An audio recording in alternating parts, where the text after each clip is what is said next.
encanta porque ella es médico de familia, especialista en naprotecnología, que no sé si conocéis qué es esto de la naprotecnología, pero precisamente la doctora Elena Marcos es una de las pioneras de la naprotecnología, una de las que la trajo aquí en España y desde su consulta pues sigue ayudando a muchísimas familias a traer hijos al mundo de una manera ética y bueno, pues preciosa también, ¿verdad? Y bueno, pues precisamente como es médico y es consagrada, ¿verdad? Porque es de los apóstoles, de los corazones de Jesús y de María, que hay muchas por aquí. Y entonces yo creo que va a hablar de sus dos pasiones, ¿no? De Jesús en la Eucaristía y de la medicina. Entonces, bueno, muy interesante para poder abordar este tema desde un punto de vista científico y también pues desde la fe, ¿no? Que no están reñidos, sino que van juntos. Así que nada, os dejo con ella y que disfrutéis mucho. Un aplauso para ella. Gracias.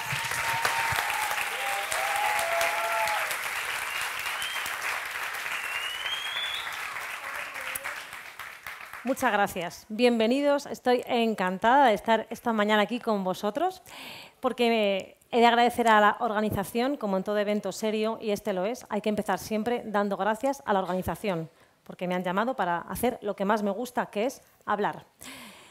Y hablar de las cosas que más me gustan.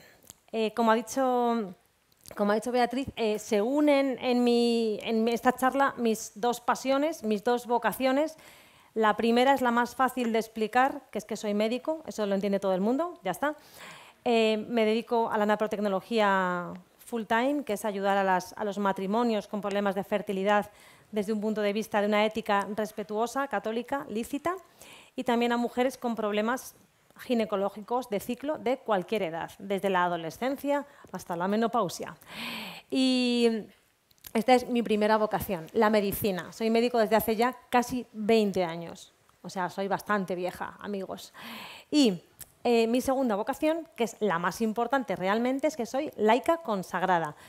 Como me han presentado muy bien, en los apóstoles de los corazones de Jesús y María, que se abrevia ACIM, porque si dices todo el nombre, llegas tarde a comer. Entonces, ACIM, ¿vale? Apóstoles de los corazones de Jesús y María. Quedaos con el nombre para rezar por nosotras, que es lo más importante.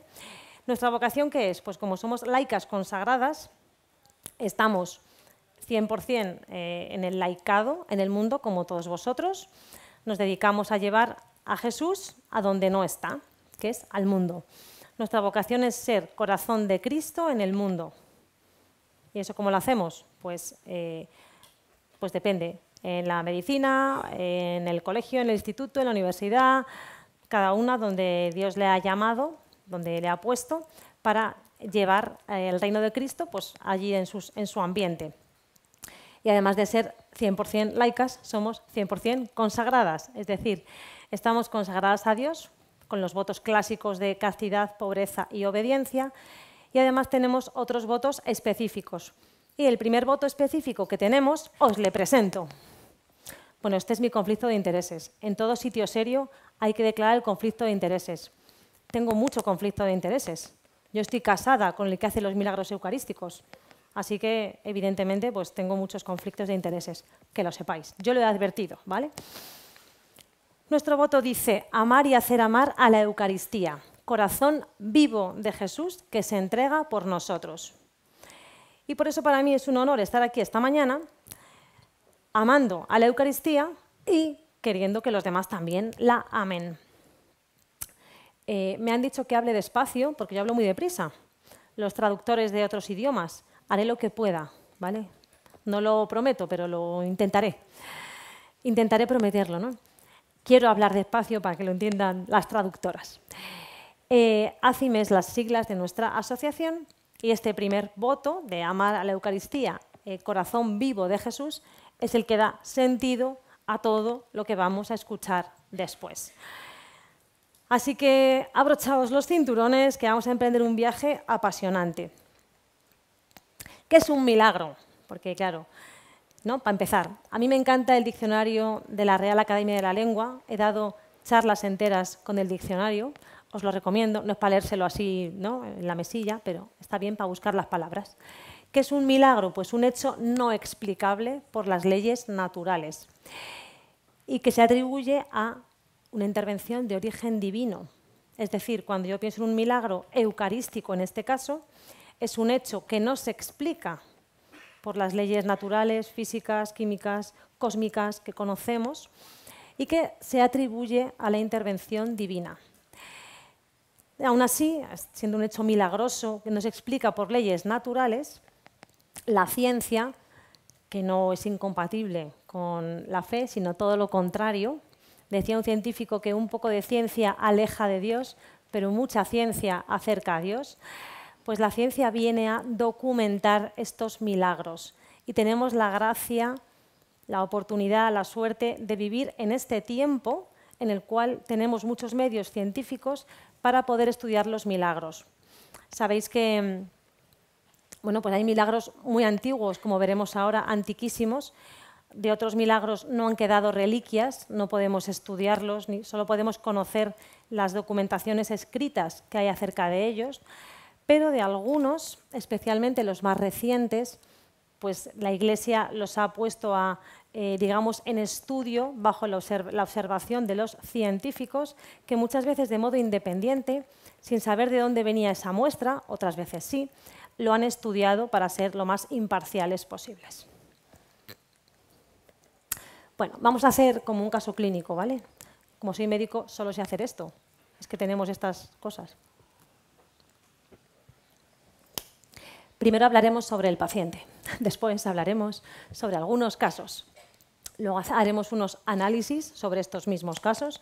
Después veremos qué significado tiene esto de los milagros eucarísticos. Y después veremos cuál es el final del camino. Al final del camino de hoy tendremos, no del camino de Santiago ni de la vida, al final de hoy tendremos un rato para preguntas. Entonces, las inquietudes existenciales o no que os surjan, las podéis pensar.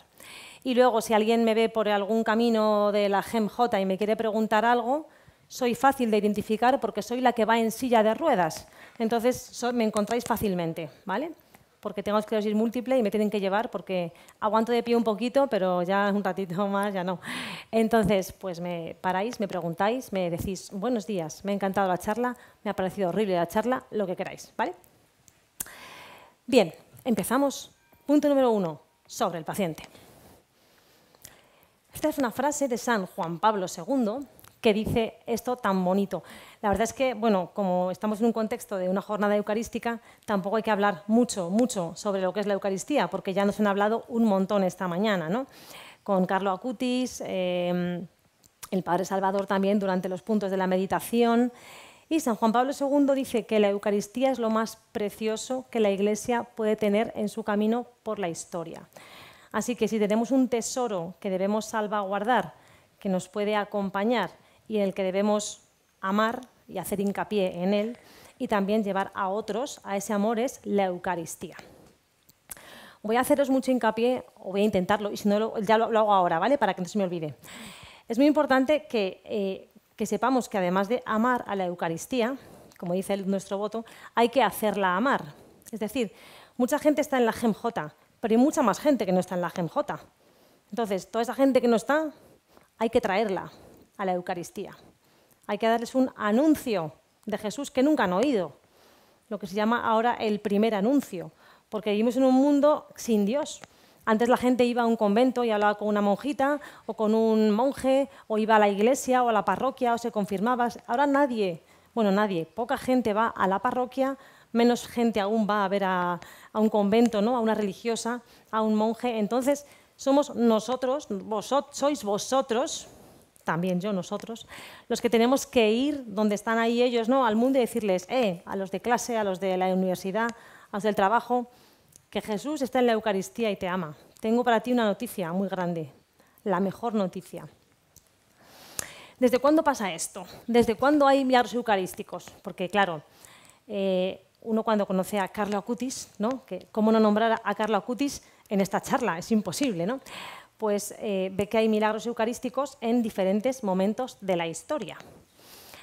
Algunos, como veremos luego, son muy recientes, pero es un fenómeno que lleva ocurriendo en la Iglesia desde hace muchos siglos, muchísimos siglos.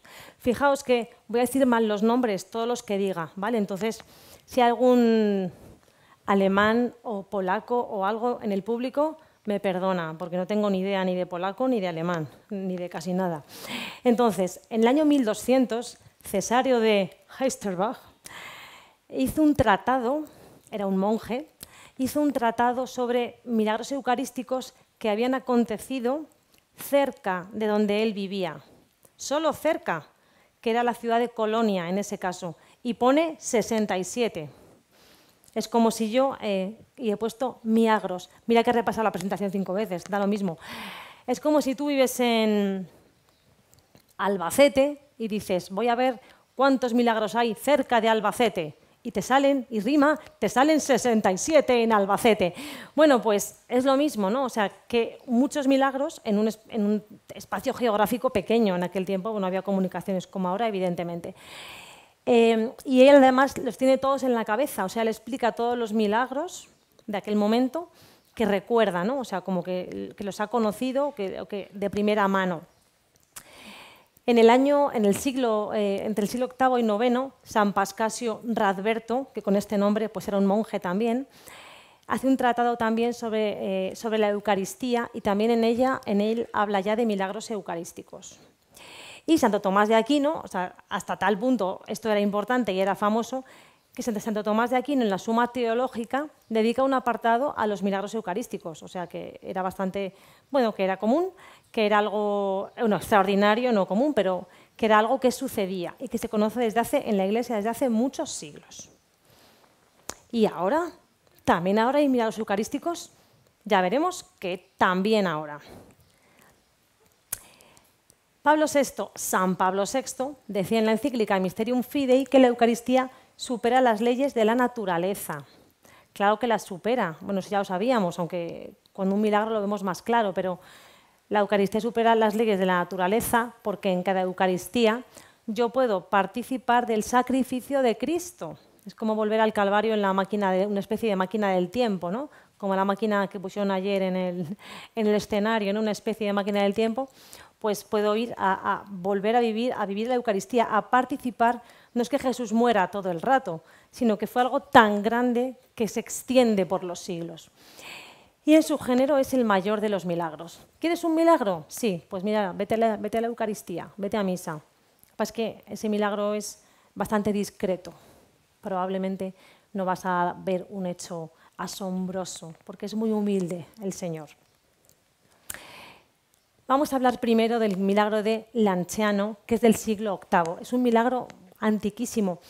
Es el milagro más antiguo del cual tenemos reliquias para poder ver, estudiar, venerar, etc. Por el nombre os imagináis que está en Italia, Lanciano, igual alguno incluso ha estado. Y en este milagro ocurrió algo. ¿Cómo fue el milagro?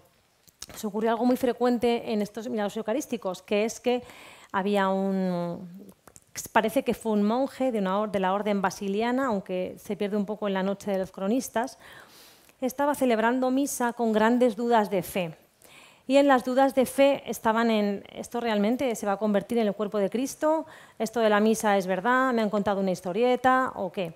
Y entonces, cuando dijo las palabras de la consagración, he aquí que la hostia consagrada se convirtió en un trozo de carne y el vino del cáliz se convirtió en sangre. Con gran, imaginaos, ¿no? Con gran confusión y petición de misericordia por parte del monje que había dudado, gran alegría y adoración por parte de todas las personas que estaban allí en aquella celebración litúrgica, en aquella misa. Este milagro se venera desde muy antiguo. Hay como una especie de silencio acerca de, no las investigaciones, porque entonces no se investigaba, ¿no? En el siglo XVI, o sea, bastante después, se hizo un tímido aproximación, intento de valorar este milagro, que fue solo únicamente, no sé si sabéis, y no sé si lo tengo aquí. Sí. El milagro de Lanciano, hoy por hoy, si lo veis, consta de 2 partes.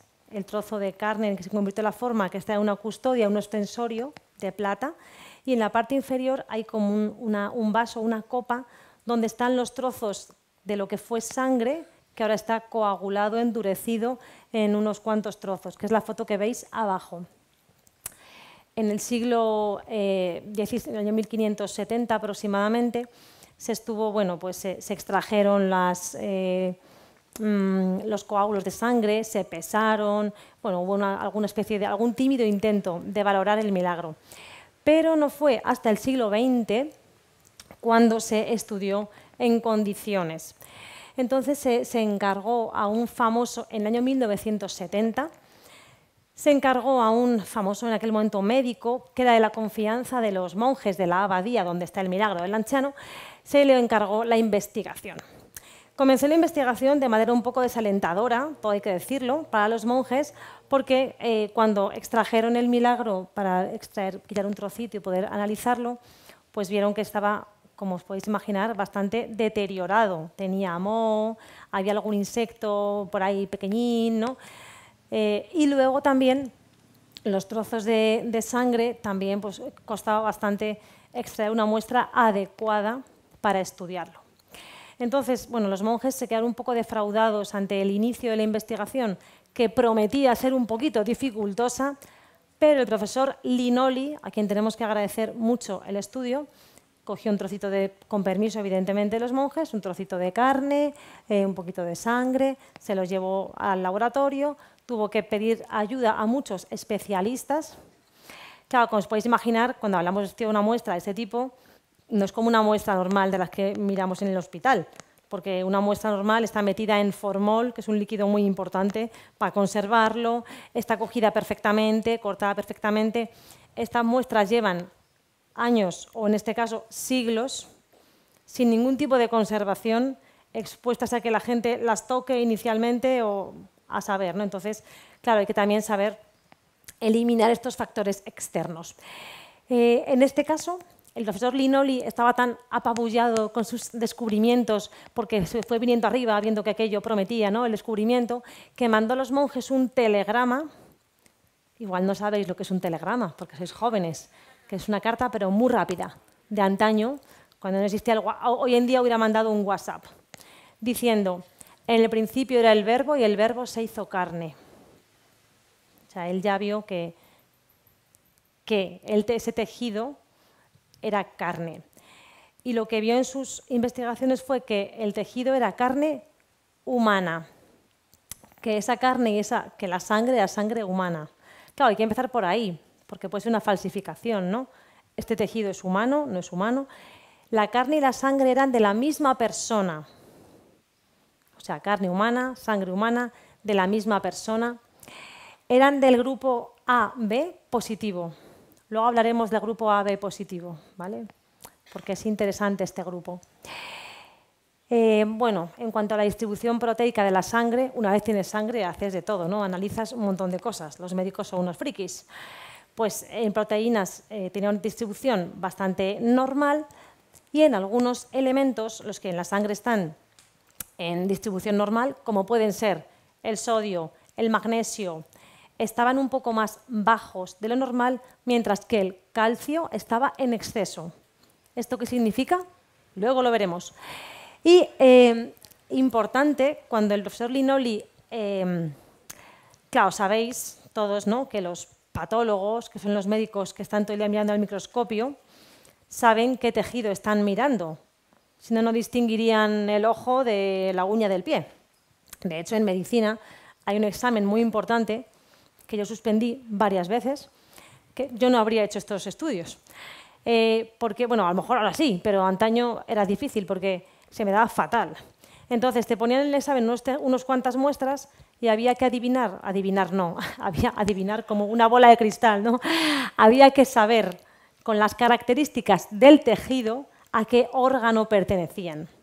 Pues esto me parece que es de la vejiga, porque tiene tal, el núcleo no sé qué, las fibras cuál. Esto es, todos queríamos que nos tocase el ojo, porque el ojo se veía muy bien en el corte del microscopio. O sea, ves algo redondo y decías, el ojo. No hacía falta ser aquí, ¿sabes?, Gregorio Marañón para adivinarlo. Entonces, cuando el profesor Linoli extiende este tejido, que es complicado, como os digo, de analizar, no es nada fácil, descubre que el tejido del que está hecho el milagro en Lanciano, ¿qué tejido creéis que era? ¿Qué parte del cuerpo? El corazón, muy bien. Sí, los chicos están listos. Era el corazón. Es tejido miocárdico. Luego hablaremos un poco también de los músculos, pero sabéis que bueno, era el corazón. Y esto pues dejó mucho caos así a todo el mundo, ¿no? Porque fue el primer milagro que pudimos estudiar. Otra cosa importante es que este milagro, al estudiarlo, se vio que había sido primero sujeto como con alfileres, el trozo de carne, para paliar el rigor mortis. El rigor mortis ocurre en un cuerpo, momento forense, ocurre en un cuerpo desde 1 a 3 horas después de que se muera uno, se queda tieso, ¿no? El rigor mortis. Y luego en torno a las 48 horas se aplaca, o sea, uno se queda así y se queda así. Y luego ya al rato, ¿no? A los 2 días, ya los músculos se vuelven a poner flojos. ¿Qué significa que este tejido estuvo expuesto al rigor mortis? Porque antes estaba vivo. Porque un tejido que está muerto es que ha estado vivo. Entonces, el milagro del anciano era un trozo de carne viva, que sufrió incluso rigor mortis. Flipas, ¿eh? Bueno, pero este milagro es muy antiguo, hace muchos años y ya se nos ha olvidado, y llegó el profesor Linoli también en los años 70, pues también ya el hombre estará mayor y fíjate cuántas cosas. Y entonces vamos a ver qué más nos puedes contar, Elena, de los milagros que son más actuales. Pues os voy a contar algo muy interesante, y es que en Buenos Aires, en los años 90, en la misma parroquia, o sea, ¿mola o no mola? Tengo una parroquia en la que cada 2 años hay un milagro eucarístico.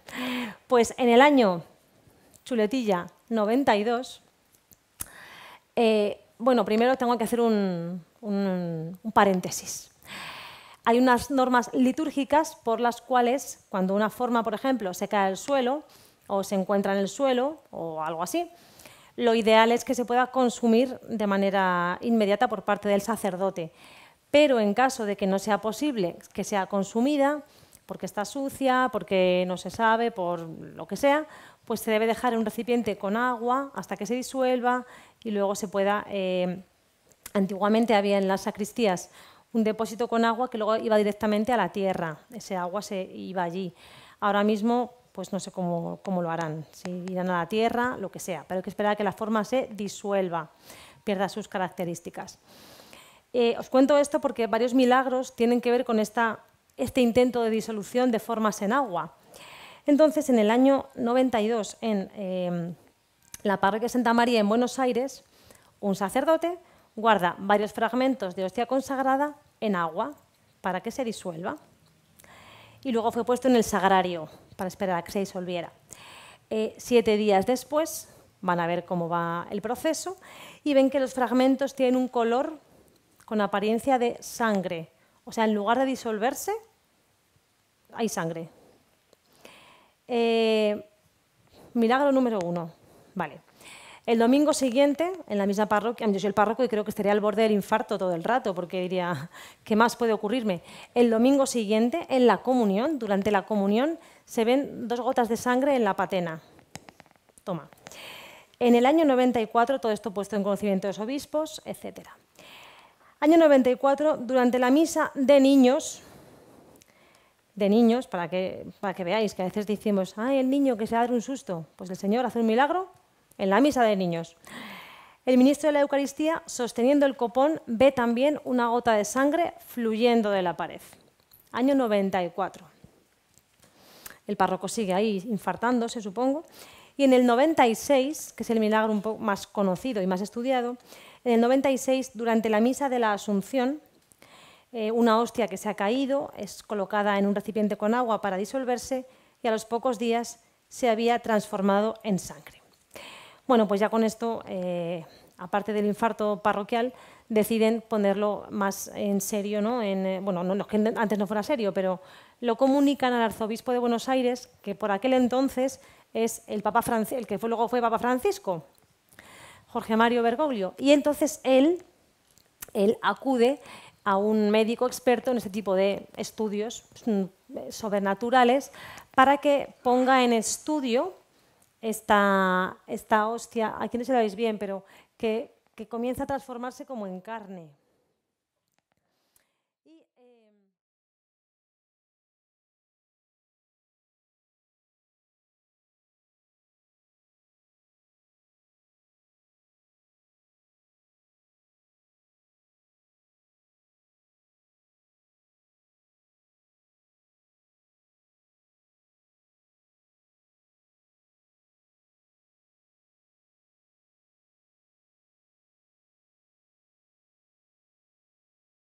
Linoli, aquel que estudió el milagro de Lanchan en los años 70, pues aún seguía vivo y coleando y colaboró en el estudio también de esta muestra. El resultado obtenido con esta muestra es muy similar al obtenido en Lanciano, que también interroga, porque dices, un milagro del siglo VIII y un milagro de 1996 tienen las mismas características. Vamos, que para ser un fake es muy difícil. Hay que hacerlo bien. Claro, tened en cuenta que esta muestra, que era un trozo de carne con sangre, había estado metida en el agua durante meses. Eso es un lugar totalmente inadecuado para que se conserve una muestra. O sea, es como, no es formol, no es ningún líquido especial, ¿no? Sino que es agua del grifo. Además ponen así, tap water, agua del grifo, o sea, literalmente. Entonces, el agua del grifo en el que estaba la muestra, pues no era el medio de cultivo adecuado para una muestra biológica. Por eso fue una labor ardua reconocer el tejido. Se vio que era tejido humano con los test que se hacían entonces, que eran más incompletos que los test que se hacen ahora en cuanto a ADN y todas esas cosas, porque antes no existía la secuenciación, en fin, hemos ido dando pasos en la ciencia. Y tuvieron que llevársela a este profesor Frederick Zugibe de Rockland County, New York, para que él identificara qué tejido era ese. Y entonces él dijo, sí, pero ¿esto de dónde sale? Dijeron, no se lo decimos para que usted sea imparcial. Y entonces dijo estas palabras míticas, soy un especialista del corazón. El corazón es mi negocio, mi rollito. El corazón es lo mío, ¿no? Esto es tejido muscular cardíaco. De hecho, dijo de dónde era. Tejido muscular cardíaco cercano a una válvula. O sea, el doctor sabía, el colega, el doctor sabía que era tejido cardíaco cercano a una válvula, o sea, qué parte del corazón era. Era tejido cardíaco. Y en este milagro comenzamos a ver algo bastante que luego se repetirá en milagros posteriores, que son células musculares de corazón que están infiltradas por glóbulos blancos. Esto ocurre, bueno, esto tiene que ver con el proceso de la inflamación. Entonces ven glóbulos blancos de un tejido vivo. De hecho, dice el profesor, ¿cuánto tiempo, o sea, este tejido cuánto tiempo lleva muerto? Y dicen, ni se sabe. Pues es como si hubiera estado vivo hasta hace 3 horas. O sea, realmente parecía un tejido vivo el extraído para hacer la comprobación científica. Entonces podemos hablar de que son carne y sangre humanas, una vez más, y que padecen una inflamación crónica o aguda que se ha cronificado. O sea, es un corazón que está inflamado. Tixtla. Esto es México. El idioma es más fácil ya. Luego viene Polonia, que ya veréis. Bueno, este es un milagro del año 2006. En el año 2006 se celebró una misa multitudinaria en Tixtla por un sacerdote de corte bastante carismático en sus manifestaciones, que era conocido como el Padre Rayito. No me sé el nombre, pero mola, el Padre Rayito. Entonces, el Padre Rayito, durante su misa, se comenzó a repartir, evidentemente, la comunión, y una religiosa que estaba repartiendo la comunión, de repente vio que una forma, como veis en este copón, estaba manchada de sangre y comenzaba como a exudar sangre. Con lágrimas en los ojos fue corriendo donde estaba el sacerdote, quien al ver el milagro pues lo comunica a los fieles, y todos prorrumpen a cantar cánticos eucarísticos y a cantar cánticos alabando a Dios, mi Cristo, mi Rey, en fin, una cosa muy bonita. Y este milagro de Tixtla, de nuevo, es... Pues, ¿qué pasó? Que al mismo grupo que habían encargado de estudiar el milagro de Buenos Aires dijeron, ya que estáis en racha, podéis seguir estudiando el milagro de Tixtla, ¿no? Ya que os dedicáis a este rollito, pues podéis continuar con los estudios. Y al estudiar el milagro, de nuevo ven que la sangre era humana, de nuevo ven que era el grupo AB, que en Buenos Aires no teníamos esa información porque no fue posible. De nuevo sangre del grupo AB. El tejido, de nuevo, es músculo cardíaco, para sorpresa de nadie, ahora mismo. Es un tejido con signos inflamatorios. Y es un tejido que al estudiarlo, bajo una capa de sangre que estaba coagulada como una costra, ven sangre fresca todavía. Este músculo inflamado, los datos que nos da es que cuando un músculo se inflama de esta manera en el corazón, hay muchas explicaciones, pero los estudios forenses que lo estudiaron indicaron que ocurría especialmente cuando la persona de ese corazón estaba bajo un estrés intenso, bajo un sufrimiento grande. Lo han visto en personas accidentadas, por ejemplo, en accidentes de aviación, personas que han sido asesinadas tras palizas, grandes contusiones, ¿vale? Así que es un corazón que ha sufrido, un corazón que ha sido golpeado fuertemente. Llegamos a Polonia y los nombres difíciles. A ver, bueno, he intentado saber cómo se llamaba, pero no es nada fácil, ¿eh? Creo que se dice Sokółka, pero bueno, ya veremos. Si lo hay algún polaco que me puede corregir. En Sokółka, en el día 12 de octubre de 2013, bueno, importante. Sokółka es la patria del beato Jerzy Popiluszko, que igual algunos le conocéis, en Polonia, que fue mártir del comunismo, al cual Juan Pablo II le tenía mucha devoción. Y es la patria de este beato. Y además, en esta fecha en la que ocurrió el milagro de Sokółka, en 2008, había sido beatificado inmediatamente antes por Benedicto XVI el padre Miguel Sopołko, que era el director espiritual de Santa Faustina Kowalska. Es un lugar bastante bendecido. Hace calor, amigos. Pero no pasa nada, porque el Señor sufrió más por nosotros. Así que venga, saca el abanico y darle. En la Santa Misa de la iglesia parroquial de San Antonio de Sokółka, a las 8:30 de la mañana, o sea, tenemos horario perfecto.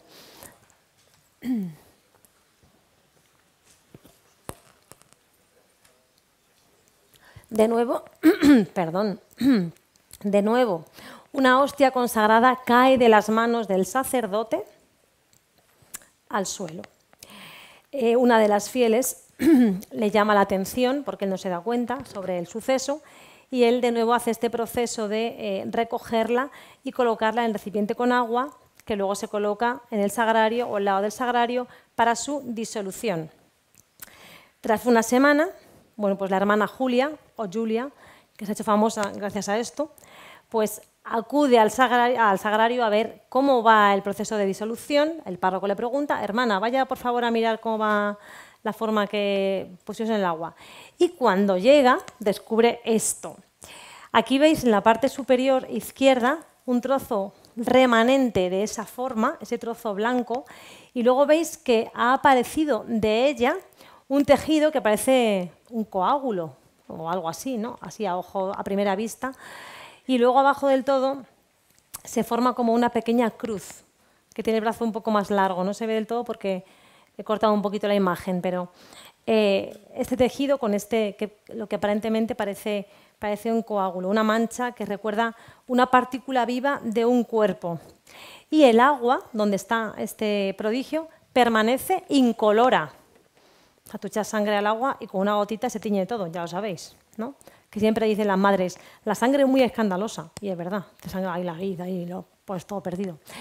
Pues ese agua está incolora y ese tejido está ahí, que parece un coágulo vivo, y entonces pues que hay que avisar a las autoridades para que también estudien esto, a ver qué está pasando aquí.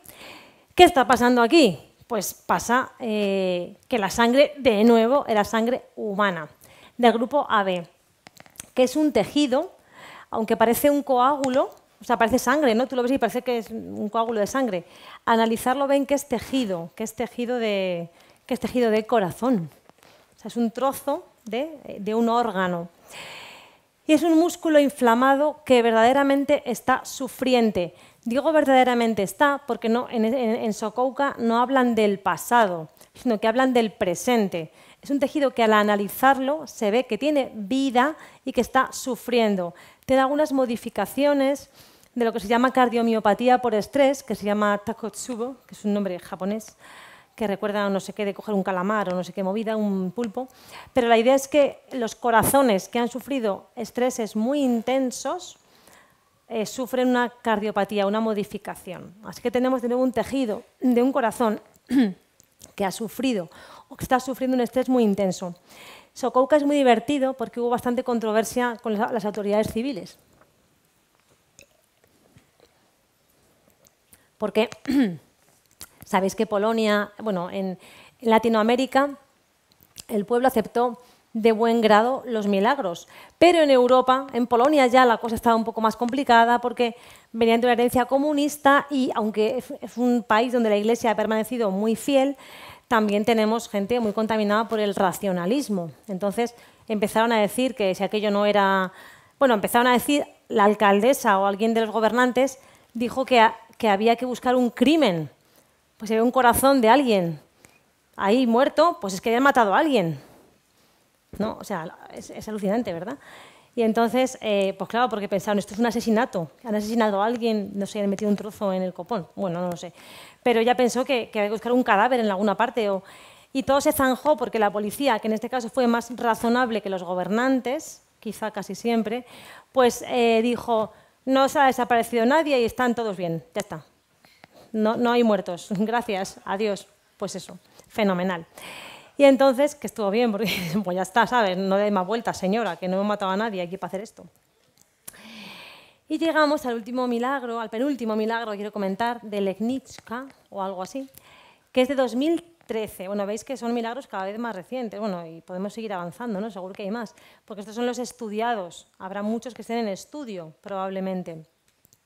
Legnicka es un milagro en el cual en el año 2013, en la misa de Navidad, misa solemne, imaginaos, misa de Navidad 2013, una hostia cae al suelo en el santuario y de nuevo el proceso igual, ¿vale? Hostia es recogida, colocada en agua para su disolución, como mandan las normas canónicas, y una vez en el agua apareció una mancha roja, que es esta mancha, que también parece como un coágulo, de singular textura, y entonces, pues, considerando los informes médico-legales a los que el obispo pues muy bien, con muy buen criterio, sometió a informes científicos este milagro y considerando los informes legales elevó a la Santa Sede los resultados porque vio que allí había también tela que cortar. ¿Qué pasa en Legnicka? Pues sabéis qué pasa como en todas partes, prácticamente, ¿no? La sangre era humana. ¡Oh, sorpresa! No era de una gallina, era del grupo AB, de nuevo. Este tejido, que por supuesto era músculo cardíaco, tenía signos inflamatorios. Y de nuevo, los estudiosos dicen que son signos que aparecen en el corazón bajo un estrés o un infarto o un estrés intenso.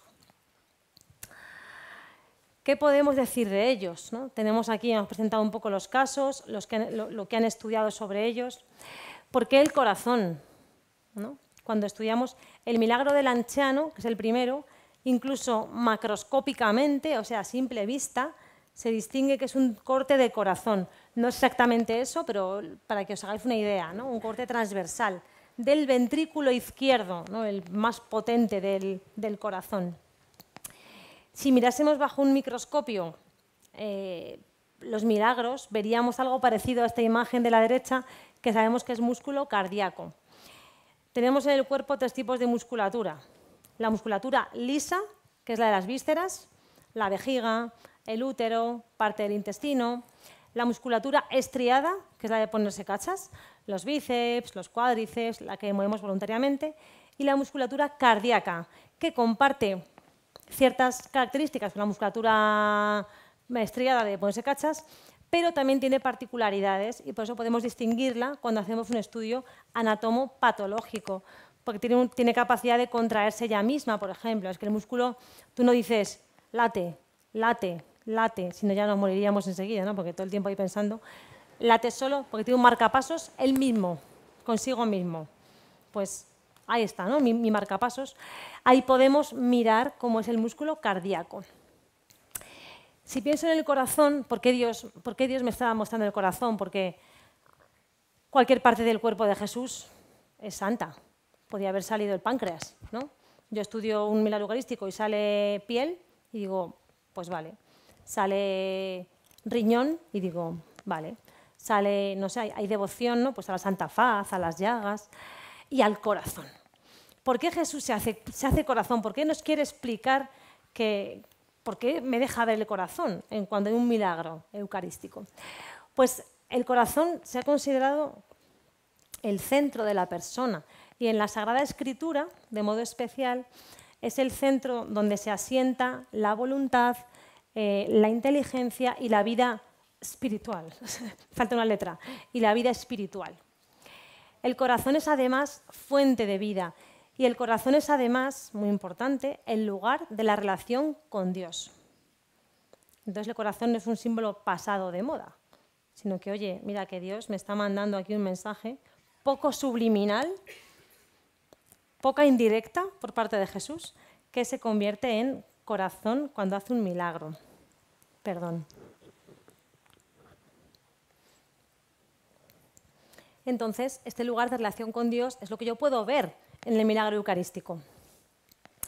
¿Qué hallazgos vemos en los corazones que hemos visto en el microscopio, en los diferentes milagros? Vemos que el tejido está fragmentado, hay una fragmentación de las células. De hecho, aunque el tejido sabemos que es músculo cardíaco, no es fácil llegar a esa conclusión, porque son muestras que están muy deterioradas. Son muestras complicadas. Y aparte de que son muestras deterioradas porque han estado en agua o donde sea, el caso es que es un corazón que ha sufrido mucho. No es un corazón sano, perfecto para analizar, sino un corazón que ha sufrido, que ha estado golpeado. Vemos que hay infiltrados los leucocitos, que son las células blancas de las defensas, que son las primeras que acuden cuando hay inflamación, luego acuden otros, macrófagos, monocitos, etc. No os quiero aburrir aquí con rollos científicos. Y también es un corazón expuesto a altos niveles de catecolaminas. ¿Esto qué es? Esto es lo de la adrenalina. ¡Oh, qué subidón de adrenalina me da! No sé, bajar en rafting por el este. Pues qué subidón de adrenalina le da a alguien que es condenado a muerte. Mucho. Que está sufriendo. Mucho. Esta exposición a altos niveles de catecolaminas que no son sanas es lo que también podemos ver en este corazón dañado, sufriente. Esto es la cardiopatía que os comentaba antes, inducida por estrés, el síndrome del corazón roto. Cuando hay adrenalina en exceso, pues puede paralizar temporalmente incluso el músculo cardíaco, o sea, puede como dejarte ahí tieso. Es más común en mujeres, bueno, y ocurre tras eventos de estrés extremo. ¿Qué podemos decir de este corazón que estamos viendo en la muestra? Pues que ha sido un corazón que ha estado bajo un estrés y un sufrimiento extremo, intenso. Por ejemplo, como por ejemplo, podemos pensar en Getsemaní, la pasión del corazón de Jesús, ¿no? Momento de estrés extremo, de angustia extrema. Tanta angustia pasó el Señor que llegó a sudar sangre, que es una cosa que existe, se llama hematitrosis, y ocurre en personas expuestas a estreses muy extremos.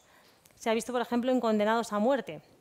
Así que si alguien que tiene esa angustia extrema, que llega incluso a sudar sangre, pues es posible que también, por supuesto, tenga un corazón sufriente, dolorido, incluso antes de sufrir torturas físicas, que también las sufrió, por cierto. Y como último daño, digamos, entre comillas, externo a ese corazón, aunque Jesús ya había muerto, está la lanzada, que también sabemos que perfora el corazón de Jesús. ¿Por qué el corazón? Cuando pensamos que Jesús nos manda un mensaje, ahí es una carta, y nos manda el corazón para que se transforme la hostia en corazón. ¿Por qué el corazón? Yo pienso siempre en la queja de Jesús a Santa Margarita cuando se aparece con su corazón y le dice: he aquí este corazón que tanto ha amado a los hombres y que a cambio no recibe más que desprecios e ingratitudes. Este corazón, entonces Jesús viene con este corazón que tanto ha amado a los hombres y que a cambio no recibe más que desprecios o ingratitudes. ¿Por qué sufre este corazón? ¿Porque le han pegado? Sí. ¿Porque iban a crucificarle? Sí. Pero también sufre cuando tú no le amas, cuando le desprecias, cuando eres ingrato, cuando eliges otras cosas por encima de él. Porque ese corazón te ha amado a ti. y te ha amado dando mucho. Y te ha amado porque también espera mucho de ti. Y es un corazón que en algunos milagros se aprecia como un corazón con características vivientes. De hecho, en Buenos Aires, esto no está, quiero decir, no está documentado científicamente al 100%, digamos, no tenemos pruebas, no hay una grabación, no llevamos el móvil todo el tiempo encima porque era el año 96, un poco más adelante, pero una de las patólogas que lo estudió apuntó a lápiz al mirar la muestra que aquella muestra de células parecía latir rítmicamente. O sea, ya le pareció que veía que latía. No tenemos, como os digo, una grabación y ella falleció, no podemos preguntárselo a ella, pero alguien ha visto que una de estas muestras latía. ¿Qué late rítmicamente? El corazón, ¿no? Pues parecía latir rítmicamente. Lo apuntó como a lápiz así. De hecho, el libro uno de los libros que me he leído para prepararme la charla, que es de un inglés, dice, está escrito en español, y le pone las palabras en español. Digo, vale, lo entiendo. Parecía latir rítmicamente, tal cual, porque hablamos de Argentina. Parece que la muestra estaba viva cuando fue tomada. O sea, hemos tomado la muestra de un cuerpo vivo. De un cuerpo. No es una muestra que está aislada, sino que pertenece a un cuerpo que está viviendo. Y que hay un organismo entero que está vivo en la muestra, detrás de la muestra. Abajo a la derecha veis algunas de las imágenes del milagro de Lanciano, que estaba bastante deteriorado, y cómo el doctor Lignoli fue apreciando los diferentes tipos de célula, ¿vale? Si a alguien le interesa, tengo bibliografía. Pero bueno, es solo para que veáis un poco la preparación al microscopio de las muestras. Y luego la sangre. La sangre ya es como, a mí me parece, el remate. La sangre es del grupo AB positivo, especialmente estudiado en Lanciano y Tixla. Sabéis que el grupo sanguíneo se puede mirar no solamente en la sangre, sino en los demás tejidos también. O sea, no hace falta tener solo sangre, se puede mirar en los demás tejidos. Sabéis que los grupos sanguíneos, evidentemente, cuando ocurrió Lanciano en el siglo VIII, no tenían ni idea de que existían. Es un descubrimiento reciente. Y también se ve en la sangre linfocitosis, esa cosa morada es un linfocito, que también nos habla de estrés. Hay linfocitosis cuando hay un estrés fuerte en el organismo. También ocurre con otras cosas como infecciones o enfermedades graves, pero también ocurre ante el estrés. Las células de las defensas salen a defendernos al organismo y ahí está el linfocito. Sobre el grupo AB positivo ocurre algo muy divertido, iba a decir. Es el mismo grupo de sangre que se ha descubierto, por ejemplo, en la Sábana Santa, de la cual no voy a hablar aquí hoy, pero es el mismo grupo de sangre del Sudario de Oviedo, aquí cerca. O sea, es el mismo grupo de sangre. Y es el grupo de sangre más infrecuente del mundo. O sea, falsificar esto es muy difícil. Me hace una pregunta así al aire. ¿Cuánta gente de esta sala, que sepáis, tiene grupo sanguíneo 0? ¿0? Venga, más. Tiene que ser más. 0, vale. ¿Cuántos tenéis el grupo A? A, por aquí. A, muy bien. Vale, el 0 y el A son los más frecuentes, sobre todo en España. Grupo B, ¿alguno por aquí? Muy bien. ¿Alguno del grupo A, B? Compartid sangre con Jesucristo. ¡Qué suerte! Podéis donar sangre a Jesús. Muy bien, pues veis, son 2 personas de no sé cuántas.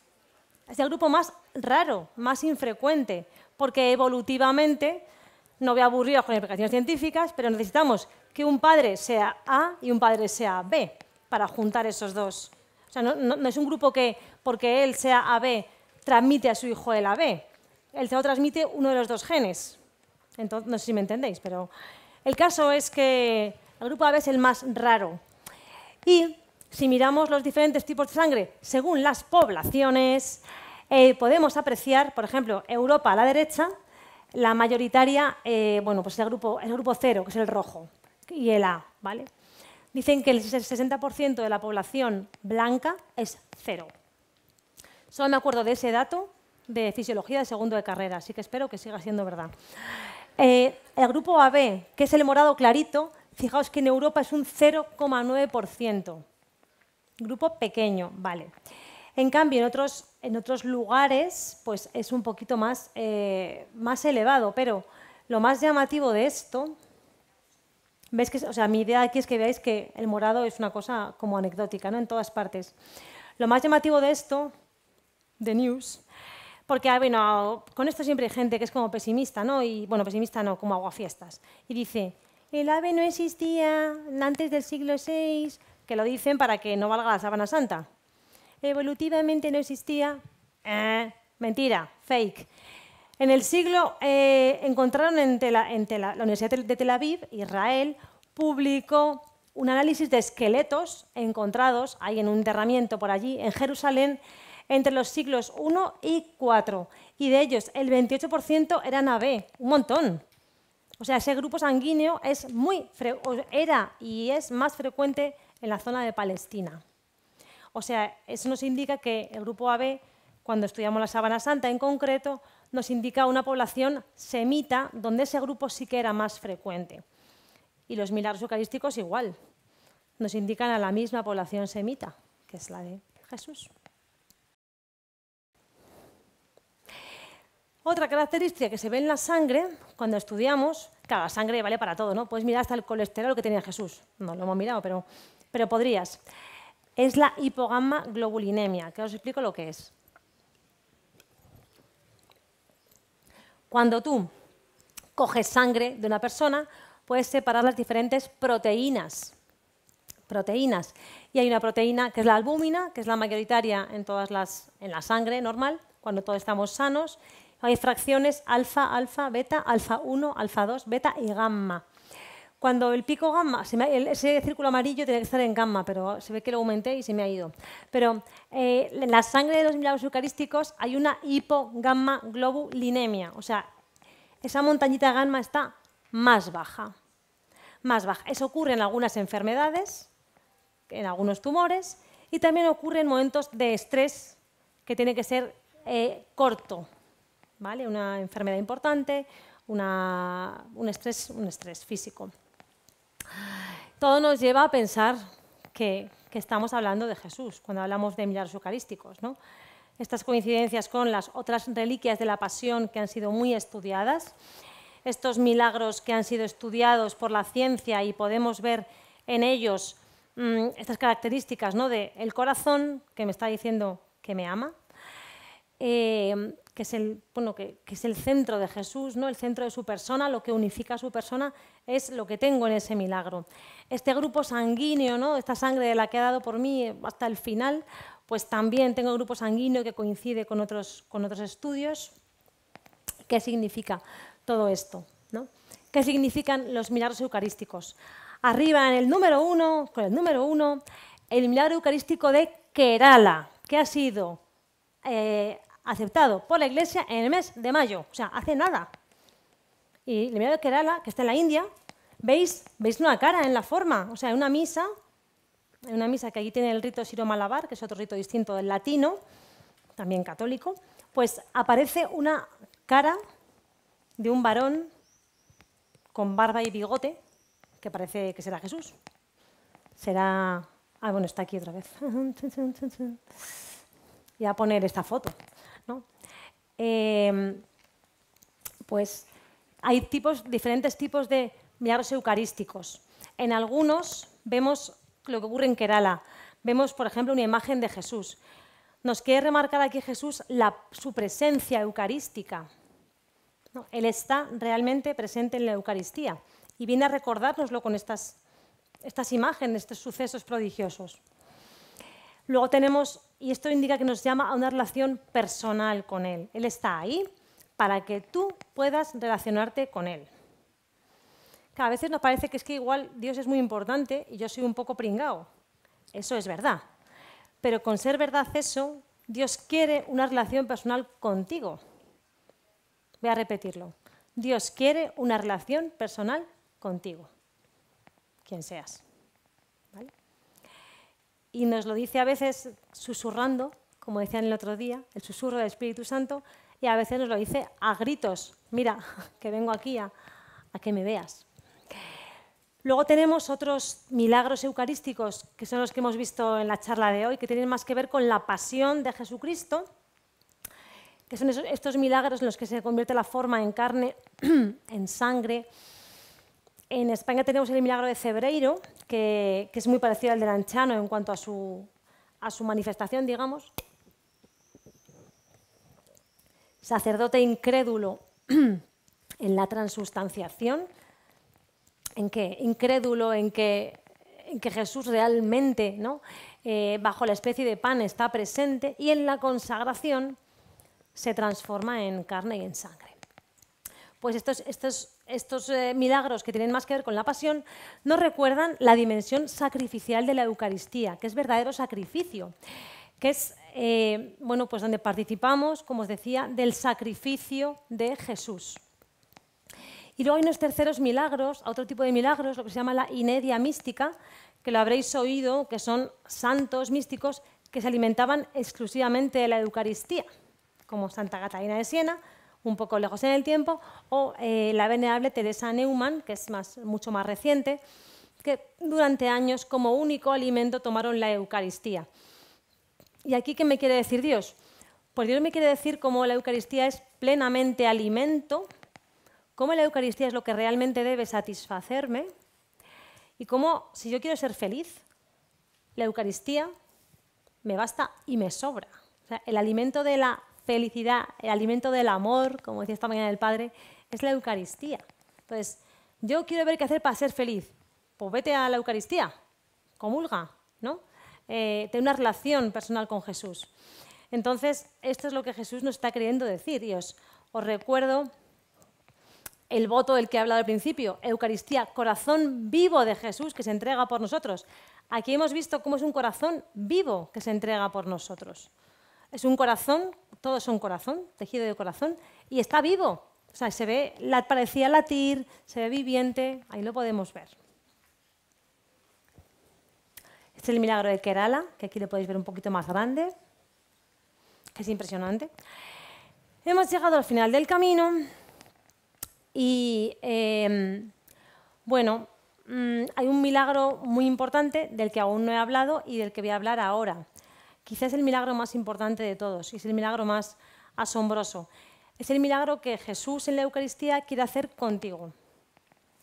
Entonces, si os han parecido milagrosos estos milagros, si os parecen inquietantes, si os parecen asombrosos, pues no es nada para lo asombroso que es la transformación que Jesús quiere hacer en tu corazón.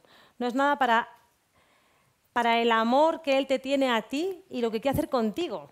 O sea, si eres capaz de transgredir las leyes del espacio, del tiempo, de la naturaleza y hacer que una forma consagrada se transforme en sangre, en carne, ¿qué no podrá hacer contigo? Pero tienes que dejarte. Entonces, este milagro que Jesús quiere hacer contigo hoy es el milagro eucarístico más importante. Y estás en el lugar adecuado, que es la GEMJ, que es una jornada eucarística. Así que es el momento de aprovechar y decir a Jesús, Jesús, haz el milagro de transformar mi corazón, porque además el lema es, os daré un corazón nuevo, ¿no? Pues ese milagro tan grande que hace Jesús contigo es el que puede hacer hoy. Y tenemos que pensar, estos milagros vienen a decirme que Jesús está realmente ahí, está palpitando de amor en la Eucaristía.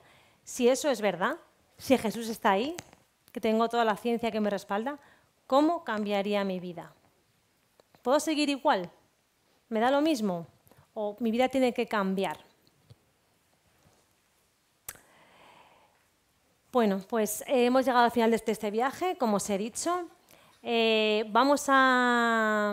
Os voy a contar otro milagro, que no es el más importante, porque es el de vuestro corazón, pero es un milagro que sucedió en mi diócesis, y entonces estoy apegada al milagro de mi diócesis, que es el milagro de las sagradas formas de Moraleja de Enmedio, que igual algunos conocéis, hago propaganda aquí, en la diócesis de Getafe. Es un milagro en el cual unas sagradas formas que fueron escondidas durante la Guerra Civil no se deterioraron y están frescas como el primer día.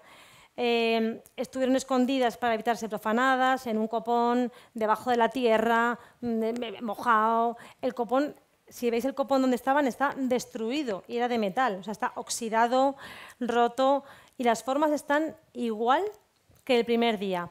Hace un par de años, el obispo de entonces, don Joaquín, 2 o 3 años, comulgó un trozo de forma para comprobar su estado, para ver si seguía. Y bueno, igual alguna vez os han dado de comulgar una forma rancia. A mí sí. Y está rancia, ¿no? O está blandurria.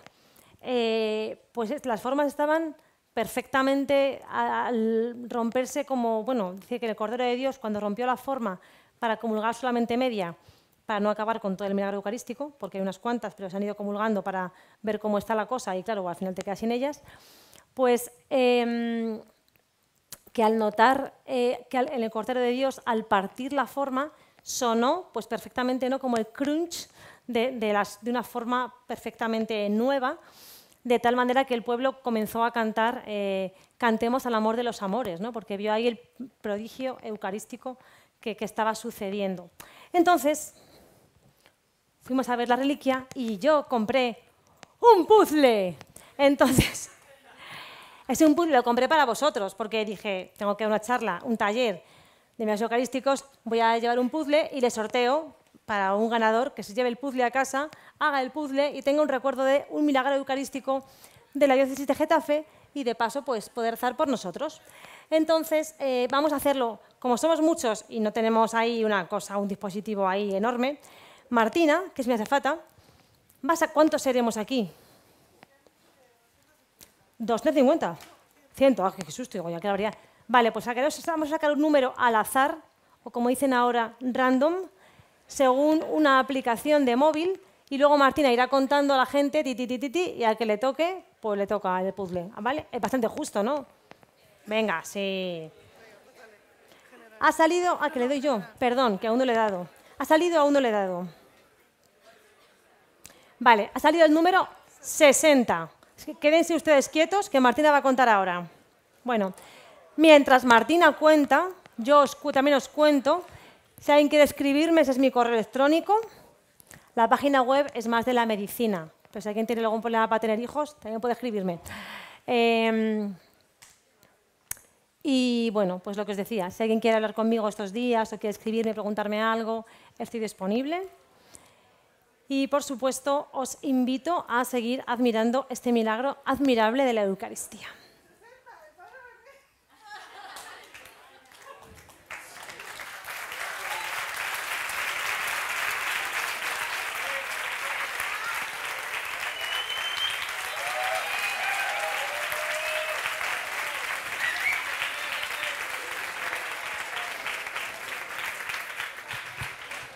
Padre, dicen que sí puede ponérselo en la barbilla para hacer un... Es un premio por lo de ayer. Seguro que puede. Es curioso porque cuanto más pequeño, más difícil. Más difícil. Vamos a ver si es Era posible. mejor la valla esa del...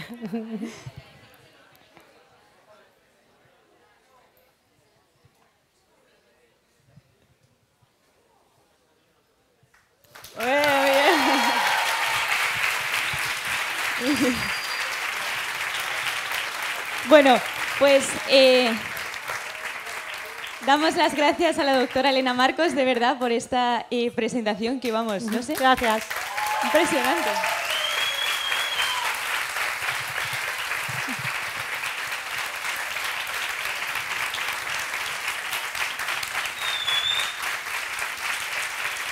Que además ha conseguido una cosa interesantísima, que es que has hecho atractiva la histología, que yo creo que es, para los que hemos estudiado en el mundo sanitario es súper aburrido y lo has hecho muy interesante. Entonces, bueno, yo no sé si alguien tiene alguna pregunta, a mí se me ocurren un montón porque, vamos, me parece un tema precioso cómo Jesús es tan detallista, ¿no?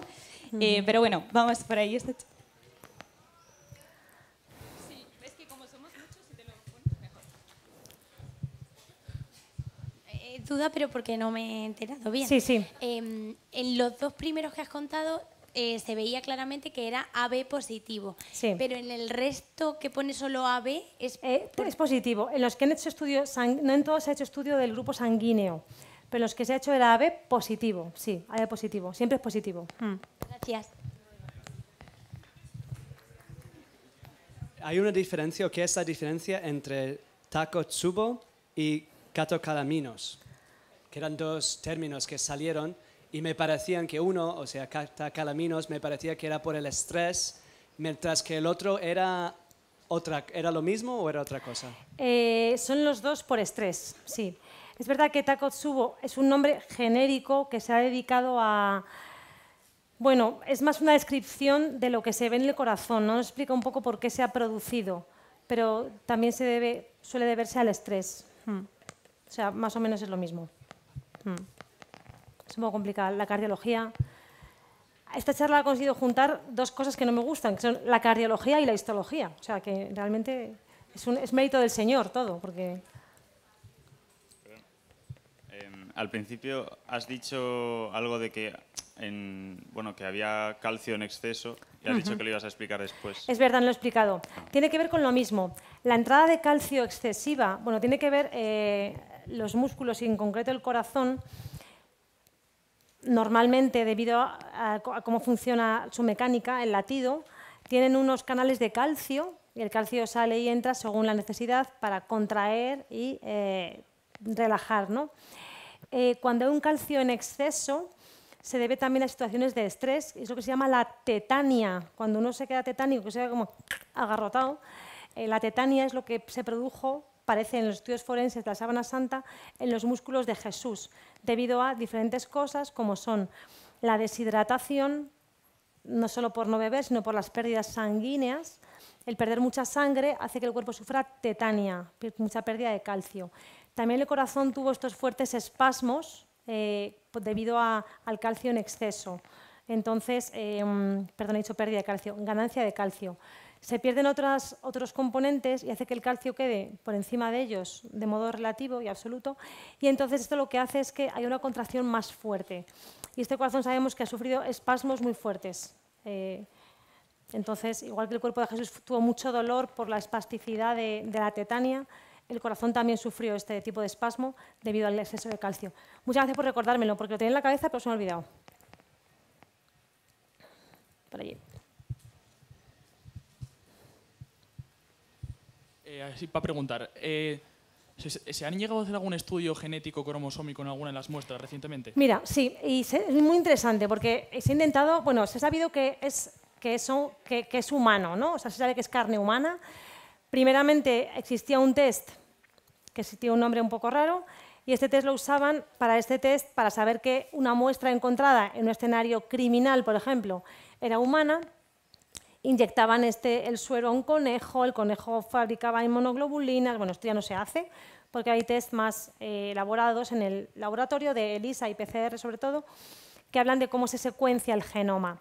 Entonces, se ha sabido que cromosómicamente se sabe que es un varón, eso seguro, pero el secuenciarlo no ha sido posible. Esto está sujeto a diferentes interpretaciones, porque había cantidad escasa, porque no era la muestra del todo adecuada. El autor de los libros que he estado leyendo dice que él cree que pertenece como parte al misterio, ¿no?, en el que Jesús envuelve un poco los milagros. O sea, te doy una parte que estudias, pero no te voy a poner como, ¿no?, mi secuenciación genética, sería un poco too much.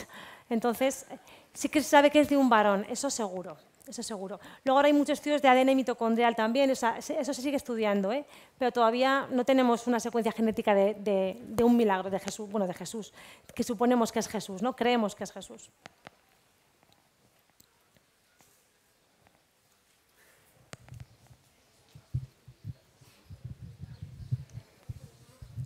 En los milagros eucarísticos en los que sale el rostro de Jesús, ¿cómo está? O sea, entiendo que no es cinta, entonces, ¿qué es? Bueno, la verdad es que el milagro de Kerala no desconozco cómo ha sido su estudio. Este tipo de milagros donde aparecen rostros, por ejemplo, normalmente gran parte del milagro es que no se sabe qué sustancia es la que forma esta imagen, ¿no? Que esto también ocurre en la Sábana Santa. No está quemado, no está pintado, o sea, no es pintura, no está... ¿Qué es? No se sabe, es una cosa pues misteriosa. Entonces, no sé en el de Kerala qué estudios se han hecho, si se han hecho algún estudio de este tipo forense, pero desde luego habitualmente no podemos llegar a saber qué textura o qué tejido es ese. Yo tenía Una pregunta, estoy aquí. Ah, que no le veía. ¿Hay reacciones en el mundo científico a este tipo de estudios o no? Bueno, ha habido reacciones de diferentes tipos. Hay gente que lo ha cogido con mucha fe. Otras personas, pues incluso han hecho estudios para intentar, ¿cómo diría yo?, desmerecer estos estudios, ¿no? En el milagro de Sokoka, que ya os he contado que hubo diferentes posiciones encontradas civiles, hubo un patólogo que dijo, eso es una bacteria que se llama Serratia, que produce un pigmento rojizo y parece sangre, pero eso no es sangre, eso no explica que haya tejido cardíaco. De hecho, en la siguiente milagro, en Legniska, dijeron, se excluye la contaminación por Serratia, sabiendo ya que iban a decir que si la bacteria teñía el rojo. O sea que hay un poco de todo. Al final yo creo que la posición de esto es que el que está abierto a la fe, pues cree, pero el que no está abierto, como dice en el Evangelio, ni aunque un muerto resucite, iban a creer. Entonces yo creo que eso al final depende un poco de la actitud que tenga uno respecto a esto, ¿no? Si está abierto de verdad, probablemente algunos cardiólogos de los que han hecho estos estudios han encontrado, o sea, una respuesta, ¿no?, de fe, pero otros pues no. Muy bien, pues perdón. La última pregunta ya. Sí, quería profundizar un poco en el tema de la cardiopatía, es decir, ¿se puede generar por una condición cardíaca anterior, algún tipo de virus quizá, y cuánto tiempo dura después del estado de estrés, o si es crónico, es decir, el corazón se te inflama y se te pone en esa condición tan mala, pero ¿te dura para siempre o puede volver a un estado normal? No, la idea es que, bueno, a ver, la cardiopatía no es mi campo, entonces te puedo responder que la cardiopatía que se ha visto es un corazón sufriente en cuanto a contusiones y en cuanto a inflamación. Se puede ver a diferentes condiciones, o sea, nosotros podemos hacer nuestra hipótesis, pero puede deberse a infecciones, por ejemplo, enfermedades infecciosas, víricas o bacterianas, o puede deberse a incluso infartos. O sea, en algunos de los estudios dijeron, esto quizás es un corazón con un infarto de miocardio. Después, estudiándolo más en detalle, dijeron, puede ser un infarto de miocardio o puede ser un corazón contundido, golpeado también. Entonces, esas son un poco las explicaciones. En cuanto a esta condición, si se mantiene en el tiempo, no te tienes una foto, no tienes una película. Si me pasa a mí, por ejemplo, esto, tengo una cardiopatía por estrés, probablemente al pasar el gran estrés, si es que pasa, eso fuera en parte reversible, como ocurre con el Takotsubo. Pero podría no serlo en caso de que el paciente fallezca, claro. O sea, claro, lo hemos mirado porque es un accidentado de avión, pues ese ya está accidentado, se ha muerto, ¿no? Pero son hallazgos de pacientes que han sufrido ese tipo de condición. En caso de estrés intenso, es verdad que esos estreses intensos, el caso, por ejemplo, de Takotsubo, a veces puede ser una condición parcialmente reversible. Muy bien, pues nada, muchísimas gracias, doctora Elena Marcos, por esta presentación, por acercarnos más al Señor.